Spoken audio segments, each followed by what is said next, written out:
Today, some communities across Minnesota are still rebuilding 1 month after a violent storm. The March 6th storm produced the earliest tornadoes on record in Minnesota. North of the cities in Zimmerman, the storm left yards filled with tree limbs and debris. Garage doors were sucked out of their homes, roofs taken off as well. There was also significant damage south of the Twin Cities and Clarks Grove, where several businesses were badly damaged, including the fire department and City Hall. Nina Moini is there right now, and she joins us with more. Nina? Hi, Amelia. We're starting to hear, as people are getting home from work, the sounds of hammers and everybody trying to fix all of the damage that did happen 1 month ago. There has been a lot of cleanup that's happened, but if you look behind me here, there are several businesses along Main Street, like this bank and this hardware store, that still have a lot more work needed, proving that this is going to be a long road ahead to recovery.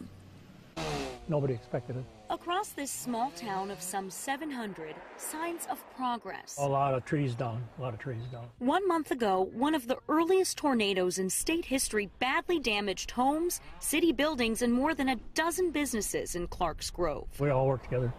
Yep, there was hundreds of people out that evening already, starting to hear chainsaws are running and everything was. And we had so much help from the surrounding towns. Chuck Avery has spent 50 years in this town. He knows the people are strong and kind. I think it's wonderful if they come together like that. That's what we should do. So we were really proud to live here.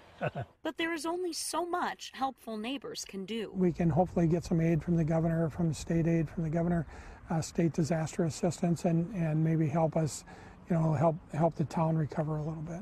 Freeborn County Emergency Management Director Rich Hall says many small businesses and even some city buildings are still waiting for insurance help to determine if they need to tear down and rebuild from scratch. We don't have much anyway for a small town business, and when you lose any of them, it hurts deeply. 1 month later, it's clear the impact of this tornado will be felt for many more to come. We can take it, though. We're tough. And emergency management here told me they learned this week they will, in fact, qualify for some of that disaster relief, state help. They tell me that so far they haven't been able to assess all of this damage yet, but they're well over $60,000 right now. So the state, hopefully this week, will approve some funding. They're going to be asking Governor Dayton for that toward the end of this week and be able to help with up to 75%, I'm told, of these costs here. All right. Thank you, Nina.